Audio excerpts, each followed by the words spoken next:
Hello and welcome to live stream. I'm Ankita Mukherjee.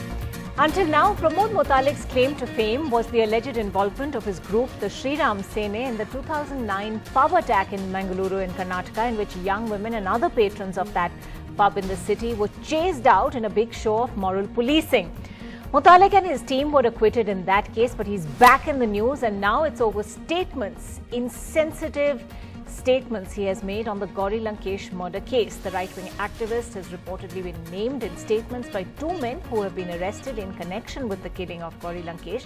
But it's statements made by Muthalik himself that are extremely provocative. At an event over the weekend, he said intellectuals are asking why Prime Minister Modi is keeping his mouth shut. Why is he not saying anything about the Gauri Lankesh murder? What is the connection there? If a dog dies in Karnataka, does Modi have to answer for it? Gauri Lankesh was shot dead 9 months ago outside her home in Bengaluru. A signed statement from Naveen Kumar, one of the men arrested, indicates that she was targeted for what was said to be her anti-Hindu views. We ask tonight, can hate and abuse be freedom of expression? Should Pramod Muthalik be behind bars for this kind of hate speech? Let's show you that story and before we begin this debate tonight. ಯಾರ್ಯಾರು ಬುದ್ಧಿಜೀವಿಗಳಿದಾರಲ್ಲ ಅವರು ಕಾಂಗ್ರೆಸ್ ಆಡಳಿತದಲ್ಲಾಯ್ತು, ಕಾಂಗ್ರೆಸ್ನವರು ಜವಾಬ್ದಾರಿ, ಕಾಂಗ್ರೆಸ್ನವರು ತಪ್ಪಿತಸ್ಥರು ಅಂತನ್ನುವಂಥದ್ದು ಒಂದೇ ಒಂದು ಶಬ್ದ ಹೇಳಲಿಲ್ಲ ರೀ ಇವರು. ಮೋದಿ ಯಾಕೆ ಬಾಯಿ ಮುಚ್ಕೊಂಡಿದ್ದಾರೆ? ಗೌರಿ ಹಂತಕರ ಬಗ್ಗೆ ಮಾತಾಡ್ತಾ ಇಲ್ಲ. ಅರೆ, ಮೋದಿಗೆ ಗೌರಿ ಹತ್ಯೆಗೆ ಏನ್ ಸಂಬಂಧ ಏನ್ರಿ? ಕರ್ನಾಟಕದಲ್ಲಿ ನಾಯಿ ಸತ್ರೆ ಮೋದಿ ಅದಕ್ಕೆ ಉತ್ತರ ಕೊಡಬೇಕಾ? The latest outrage from Pramod Muthalik, head of the Sri Rama Sene, a group accused of and acquitted of involvement in the infamous Mangaluru pub attack in Karnataka. Muthalik's name has surfaced in connection with the murder of journalist Gauri Lankesh. The first man arrested in the case, Naveen Kumar, said he had met Muthalik and actually ran the Sri Rama Sene branch in Madur, a town near Mysuru. Muthalik admitted to knowing Naveen, but said he knew nothing about Gauri's murder. Another man arrested last week, Parshuram Wagmare, widely believed to have pulled the trigger, was seen in a photo with Muthalik too. Muthalik said he did not always know the many people who posed with him for pictures. The BJP distanced itself from Muthalik and his offensive statement. I am not the spokesperson for Mr. Pramod Muthalik, and we have no connection whatsoever with Mr. Pramod Muthalik. That is his personal opinion. We have nothing to do with it. Whether Muthalik or whether some other person, I am not bothered about. Whoever going to violate our system, we will going to strictly take the actions. Gauri's sister Kavita has been shocked by Muthalik's comments. This shows his culture. That shows nobody in Hinduism ever said that. They always said respect the dead, don't speak ill of the dead. I won't call him names as well, but I don't think he deserves my time or anger. The special investigative team looking into the murder of Gauri Lankesh is checking for links between the suspects and right-wing groups, as it is believed that Gauri was killed for her political views. Comments like that made by Pramod Muthalik only serve to emphasize that divide. With Kumar and Govind, Maya Sharma in Bengaluru for NDTV. Well, do remember, you can join this debate. Our number is going live as we speak, so you can call us. You can call us on 8377088377. You can tweet us on @NDTV live stream to join this debate. I'm also being joined by Deshratan Nigam, advocate and RSS supporter, Tehseen Poonawala, Congress supporter, also with us on the show tonight. Tehseen, you know, there are those who ask, and it is a very fair question to ask, why are we giving a voice like Pramod Muthalik so much publicity for the kind of insensitive, utterly condemnable statements that he makes? Sadly, it's because the Muthaliks of the world are mainstreaming hate and violence with this very rhetoric they're employing. But having said that, you know, can they get away with it? Can this at all qualify as freedom of expression, or is this something that has to be not just condemned in the harshest possible terms, but also be actionable at some level? So I will divide your question into two parts. Point number one, does this qualify as freedom of expression? Look, freedom of expression is like a walking stick. In a park, I have a right to swing my walking stick, but that right ends when my stick starts to hurt you. swinging my stick does not give me the right to hurt you, Ankita. So freedom of expression does not give me the right to hurt somebody else. That is where Pramod Muthalik has crossed the limit of freedom of speech. Point number 2, why is the media giving him importance? The media is not giving him importance. You cannot shoot the messenger. The media is simply highlighting bigotry, as is the duty of media to highlight bigotry. It is the obligation of media to highlight bigotry. On the contrary, I'm quite surprised that more mainstream media has not taken up this issue more strongly.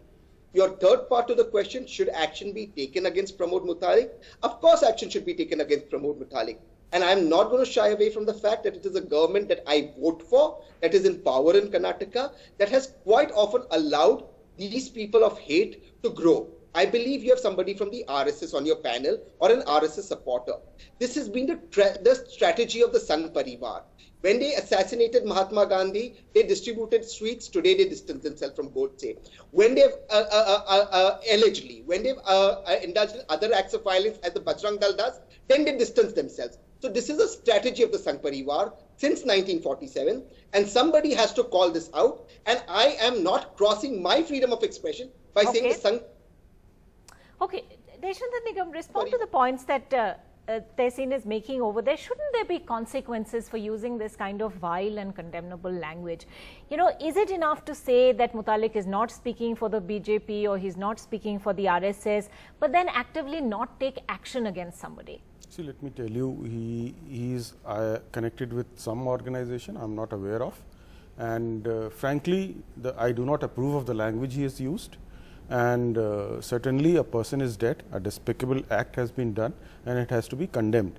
And the police is doing their own work, and let the truth come out, it will come out in a court of law. So far as Tehseen's making wild allegations against RSS, it has been proved time and again in the court of law by various inquiry commissions that RSS was not involved. In fact, it has been raked up as a political controversy by the Congress. Let them do so. They have a right to do their politics on this. Freedom of speech does not give you any right to demean or degrade anybody, especially when that person is no more to answer you. Right. And in fact, what I see, in fact, what I find, the media should be balanced in its approach also. If you recall, MP from Bihar, I think Shahabuddin killed many journalists. It never made it to the mainstream media. Did it not? No, I actually, he bumped off many. I would contest that, because I think and murder of J. Day in Mumbai. No, I think that was actually covered extensively, at least by our channel. I can't speak for others. No, I'm generally speaking about the media by and large, and just focusing. See, the law is taking its course here. No, but why do you bring up that example? Are you then saying? So what I am saying, are you actually saying then that this is a political organization that is in some way, or an ideological organization that is in fact responsible for Gauri Lankesh's death? I don't know. Which the investigation certainly seems to indicate at this point. It is an accusation by the police. Right. It is to be tested in a court of law through entire chain of evidence and evidence on record, which has not been done so. There were also media reports that Gauri Lankesh had fallen out with Naxals and Maoists. That aspect has not yet been investigated. Only one line is being investigated. But we have, you know, for whatever it's worth, Mr. Nigam, we actually have a signed confession. No, see, confession before police is not admissible in evidence. As a lawyer, I can tell you, yes, it has to be proved in a court of law by all other evidences. This evidence has no value. This confession has no value in a court of law unless there are other evidences. Okay. Fair enough, fair enough. I think Tehseen had a rebuttal to make, so I'm going to go to him very quickly. But we also have Gauri Lankesh's sister Kavita Lankesh reacting to these comments made by Pramod Muthalik, so we will go to that as well. Tehseen, go ahead. Hello? Yes. In digital India, we don't seem to get 4G connections at a great speed. It seems more like 2G. But coming to the point, I agree with my friend from the RSS supporter who says that police confessions is not confession before the law. But we've seen even in cases of Swami Asimanand, for example, where there have been magistrate confessions under 164, how the cases have turned by the NIA and how all of them have now been let off. So please understand one thing. The fact of the matter is, who murdered Gauri Lankesh is not what we're debating right now. There is a man who's been photographed, who the police believe with reasonable evidence that he is the one who pulled the trigger. Now, he's been photographed by Pramod Muthalik, a man known for spreading hate. The man is unapologetic about it. The Prime Minister or the government seems not to speak about it, as they don't speak about any other journalists who have been murdered, whether it's Mr. Bukhari or any other journalist. India has fallen on the Press Freedom Index, and there is a general pressure.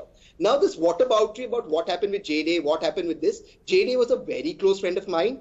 A movie is being made on J-Day. The Mumbai media as well as the national media, I remember NDTV, have taken up this issue very, very strongly. So whataboutery gets you nowhere. The fact is that there is a fear amongst the media today. There is pressure on the media. Yes. And it is for the government to ensure that this pressure does not remain, and the government is not taking a stand on it. That's the problem. Okay, all right. Fair point. I believe we have our first caller on the phone line. Eknath is calling from Bengaluru.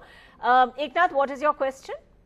My question is that all these kinds of religious organizations which are linked one or the other way to the ruling party at the center, can't they take any action on these kinds of religious outfits who are terrorizing the innocent minds?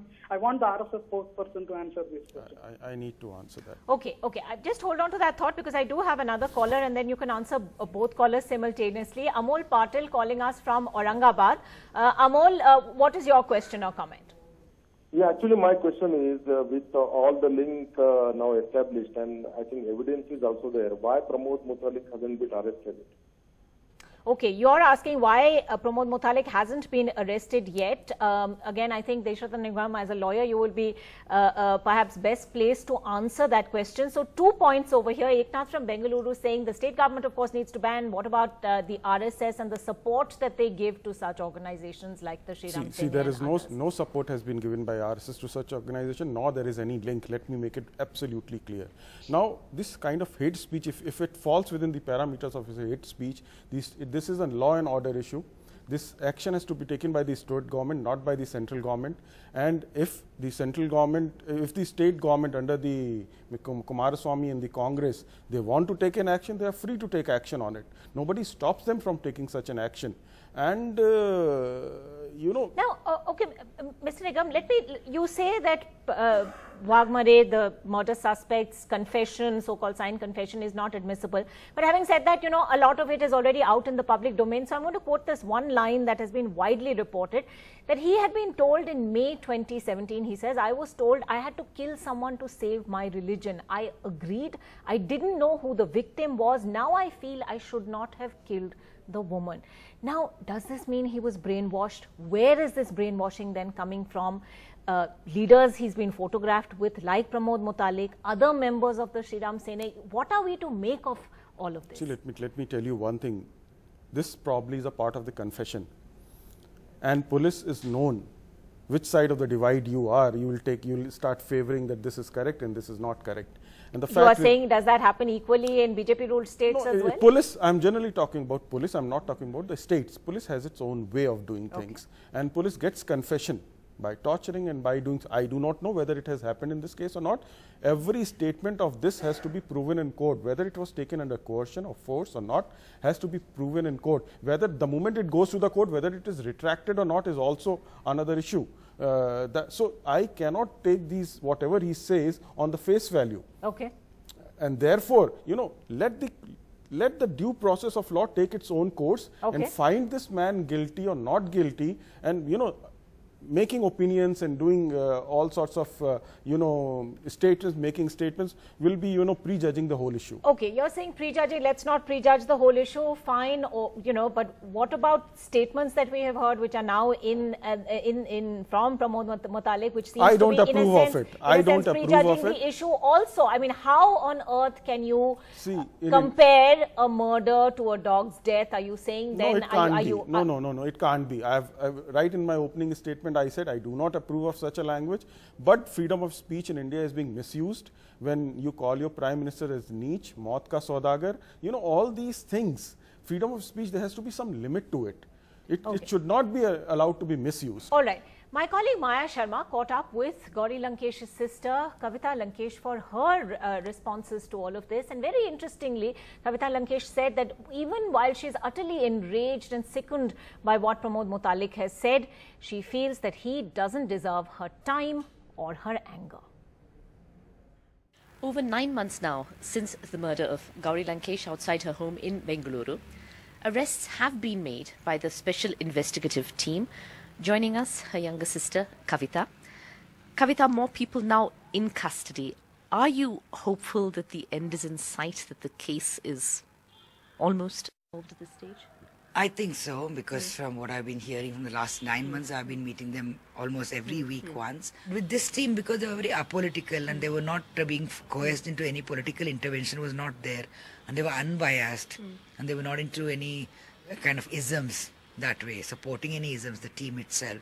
Considering the Volker, Pansare, and Kalburgi, it's not even reached this stage. There's always hit some dead end, and it's been like from 4 years, and they've been disappointed for our Kalburgi is almost 3 years. The photograph emerging of Wagmare along with Pramod Muthalik, connection with the Sri Ram Sene look very possible, at least from these men. I think so, but you know how it is. I mean, the BJP says RSS is not ours. RSS says Sanatan Samstha is not ours. Sanatan Samstha says all these fringe elements, they are not ours. And finally the victim, they are not theirs. And he calls somebody's death like a dog's death. This shows his culture, that shows nobody in Hinduism ever said that. They always said respect the dead, don't speak ill of the dead. The least you can say is, okay, she's dead. The Prime Minister didn't have to answer. You know, nothing. It's his business, it's not my business. That's the way you talk. And he's the same guy who's made a big, this thing, he got arrested in Mangalore. Pubs for women. So he's against women, he's against any of these things. So all the time, so this is not... Have you been able to get past the pain and to the happy memories, to the good times, to Gauri, whom you knew and loved? In bursts, but at the same time, I can't ever get over her, I think. Take a long, long time, if ever. See, this kind of thing, when you go there, you're hit again and again. So suddenly when I do my job and I go to meet somebody and they'll suddenly very sorry and I just start crying. So it's very embarrassing. It's like, it's somebody whom you have not met. And so you've not met them at all first time. And they talk about your sister and they say, oh my God, this is what she stood for, I'm very sorry. So immediately you tears, you can't, it just goes on. So it's in a never-ending process, but but it's okay. I love her. So it's okay. But I'm proud of what she stood for and what she did. All right, a very, very moving interview indeed with Gauri Lankesh's sister Kavita there, who says you have the hatred, you have the abuse, you have the violence, but then you have this disavowal of it. All of this is happening, but when it comes to the crunch, you have people disassociating themselves, saying we had nothing to do with it, we condemn it, etc. But at the end of the day, there seems to be this encouragement, there seems to be this permanent cycle. And in fact, it's very important at this point to note that the Sri Ram Sene's Facebook page actually started a fundraising campaign for Wagmare's family. The post says the family is in a financial crunch. It asks people to share a portion of earning or some food for the patriot. This is a murderer, not a patriot. I think people have to get their facts correct. There you have it. That was originally on the Sri Ram Sene's Facebook page. Then it got taken off. But even now, this is something that is circulating on social media, on WhatsApp, that is asking for funds for the man who has confessed apparently to Gauri Lankesh's killing. We have more callers on the phone line with us. Bijoy is calling us from Dubai. Bijoy, go ahead. Hi, my question was really, I mean, the whole fourth estate is being, fourth pillar of the democracy is being threatened and intimidated and being silenced. Where is our PM Modi in all this? I mean, we haven't heard him say anything, not even one word about, encouraging the press or, giving them some kind of a message which says that we are with you or we have your back. We haven't heard anything. Well, if Mr. Muthalik is to be believed, then the Prime Minister doesn't have to respond to every death. But Deshata Nigam, Bijoy from Dubai, our caller, asking a larger question. Let it not be just about Gauri Lankesh alone. In a scenario where there seems to be this immense threat perception, is it not incumbent upon the government, if not Mr. Modi himself, perhaps a member of his cabinet, somebody to set the record straight? Or is that not possible in this present set of circumstances? It is not a question of possibility, let me tell you. The issue pertains to Karnataka, and Karnataka is investigating. I believe they are doing the best job in the given circumstances. And Prime Minister, and in fact, if you look at the track record of the last 10-15 years, many journalists have paid for their lives, for taking on big people, and this is a serious issue and something needs to be done about it. And if you look at, I said about Shohrabdeen, I said about J. Roy, especially in Delhi also 1 or 2 murders of journalists took place also. So see, it is a pillar of democracy, as rightly said. I would rather call it not the fourth, but it is first among the equals. It keeps a check. Okay, fair enough. It's all again. It's very easy to pay lip service to our institutions and then watch them erode. They're saying, come in on this. The fact that Gauri Lankesh makes this point very tellingly, I thought that in the face of all this hatred, this abuse, this violence, it's all very well to wash your hands off and say, yes, these are fringe elements. We do not condone this. But at the end of the day, is there a subtle message that's going out that yes, funds will be raised for these families? They are being talked of as patriots. A killer, a murderer, a self-confessed murderer is being called a patriot in a campaign to raise funds for his family. I would still not call him a murderer. An accused. An accused. Fair enough. I stand corrected. I would call him an accused. No longer the fringe. This is absolutely mainstream. The fringe is getting into mainstream right now. Some of them are elected within government and are serving in government. As for my friend from the RSS saying that this is not the Prime Minister's duty, India has fallen in the press freedom rankings. The proof of the pudding is in the eating. And the Prime Minister spoke about not even murders that happen in BJP ruled states. So there is a definite problem here. India is falling in freedom press indexes, and the Prime Minister and central government seems to be taking pot shots. But then we come from a place where the Prime Minister is called the media bazaru, where VK Singh has said that you people are prostitutes, and we've had abusive language used for the media. When that comes from the very top, it encourages loonies like this Ram Sena guy, Muthalik, to do what he's doing. If he's collecting funds, the finance ministry should step in and seize the accounts, but that also they are not doing, and therein lies the problem. All right. I think a lot of issues that have been raised today, all of which perhaps need more time than we have in the format of this show. But thank you both for joining us on this discussion tonight. I hope the message goes across that, certain language, certain phrases are just utterly unacceptable. They're not just insensitive, they're vile, they're condemnable, and we have to condemn them with every breath in our body. That's it on this edition of Livestream. Stay tuned. There's much more coming up.